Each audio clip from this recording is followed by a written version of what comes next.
everyone, it's Haley, and today I'm going to be doing my recommended reads for historical fiction. So I've actually already done a recommended reads for historical fiction, but that was like the very first recommended reads video that I did, so I figured it needed some updating because one, at that point I hadn't really read as nearly as many books as I have now, and two, it just is not good. Like, the lighting is awful, it's like my very first setup. It's just not a nice video. But I did try to give new recommendations this time since I have read much more than I did in that video, and I only have one repeat from that video. So yeah, let's just get into it. So I'm just gonna get the repeat out of the way. I just think it would be remiss for me to do a video recommending YA historical fiction without including this book, and that is The Book Thief by Markus Zusak. I adore this book, and I think you guys know that by now. I talk about it a lot, and it's just such a beautiful piece of literature. Like, the story behind it is so incredible, and it's just unlike anything I've ever read before. The actual story is told from the perspective of death, which is so interesting, especially because it takes place in World War II, which is a time of death, and it deals with so many different topics. You have a super young protagonist. She's probably like, I want to say she's like 12 or something. I haven't read this in a while though, so I could be entirely wrong on that. Please don't attack me for that. But she's really young, and she is in this situation that, like, it's beyond her years and she can't really understand it, and there's the whole question of Jewish people and where, like, what they're going to do and how they're going to survive, and she doesn't really understand this, and she doesn't understand why these people are burning books. Like, this is something she loves reading, and she's like, why are you doing that? She thinks language is just a beautiful thing. So it's very interesting to see such a juvenile character in a time period like this trying to understand these complicated events, because even I struggle with understanding those events. So seeing such a young character living through that is super interesting. Honestly, the writing of this book, the characters in it, everything about this book is just beautiful. It will make you cry. It's a tragic story, but it's so worth it. It is just honestly amazing, and you need to read it. My next recommendation is kind of in the same vein, in the fact that it's tragic but beautiful and will 99.9% make you cry, and that is Between Shades of Grey by Ruta Sepetys. Now, what I love about this book, I will be doing a review for it soon, so when I do, I will link it for you, but what I love about it is the fact that it deals with a time in a place that you don't really hear about often.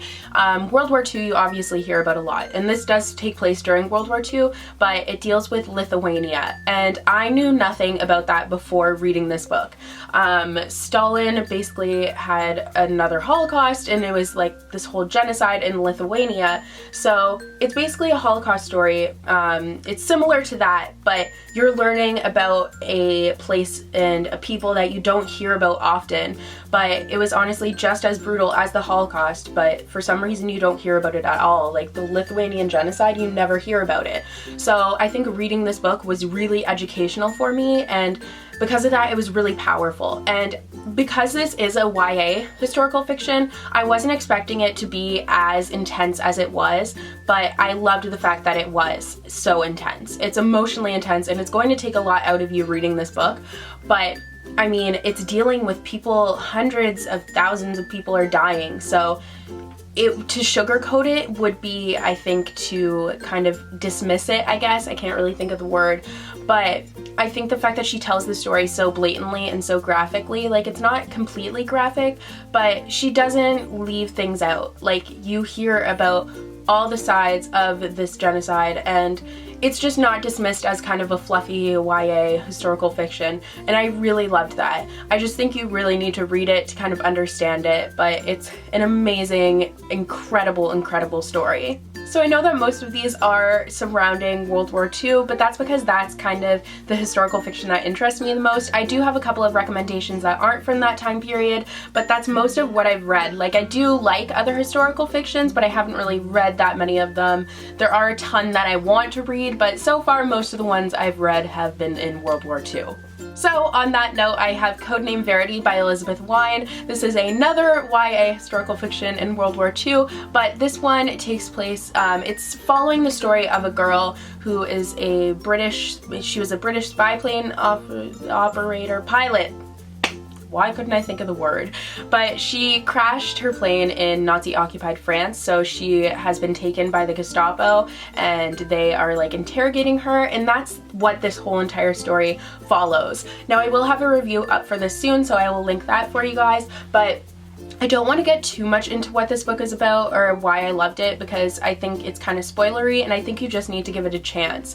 I listened to the audiobook for this one because it's like there's not a lot of dialogue in it, so it's kind of huge chunks of text, and for me that I just don't like reading books that are huge chunks of text, so I thought the audiobook was really, really great and I really loved it.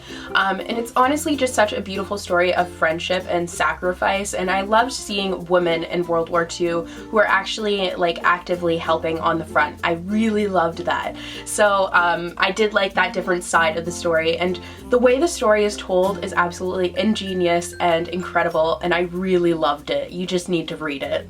Now my last recommendation as far as World War II historical fictions go, I think this one might be a repeat from my first video as well, but you knew I was gonna include it, and that is Prisoner of Night and Fog by Anne Blankman, and it's a duology, so the second one is Conspiracy of Blood and Smoke by Anne Blankman.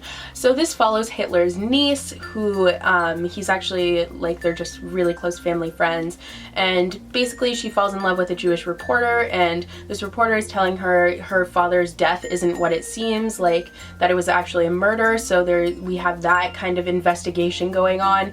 There are just so many different aspects to this book that are so unique that I loved it. Like, you have the romance aspect, but then you also have, there's this whole psychological thing going on, and like the psychology of Hitler, it considers that, and just seeing like Hitler actually actively speaking in a book is really interesting, because most of the times when you have like such a prevalent historical figure, they're not speaking, they're just kind of there. So I did like that he was given a voice, and I found it to be very interesting.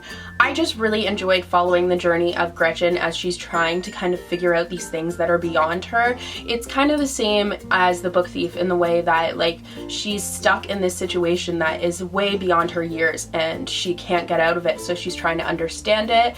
It's honestly just a really, really great duology, and I think it's entirely underrated. Next, I have Born Wicked by Jessica Spotswood. I believe this one takes place in the 1800s, but it basically follows the whole witchery thing. I really like books about witches too. I think they're super cool.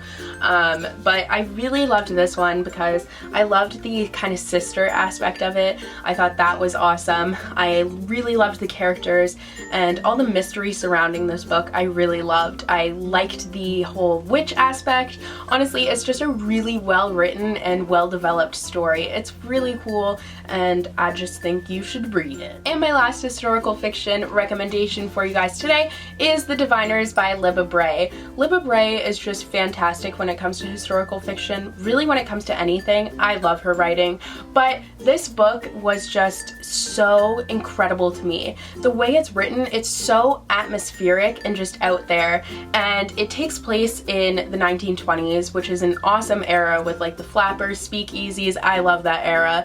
Like, I just think it's so interesting, and you have this character who's super rambunctious and outgoing, and she's in New York in the 1920s, but then there's also this whole serial killer thing that's going on, and there's some supernatural stuff going on.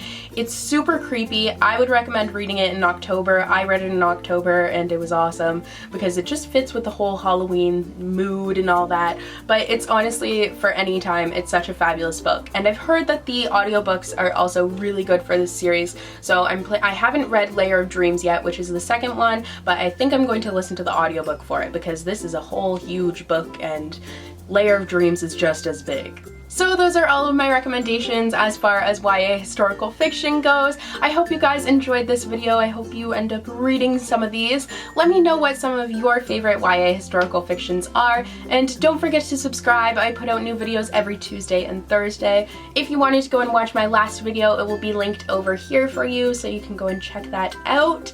And if you wanted to follow me on social media, I have Twitter, Snapchat, and Instagram, and my username for all of those is @HalesHeartsNYC, so it's the same as my YouTube, super easy. And I try to respond to everyone on Twitter, so if you wanted to contact me, then Twitter is the place to do so. So yeah, I hope you guys enjoyed, and I'll see you guys in the next video. Bye!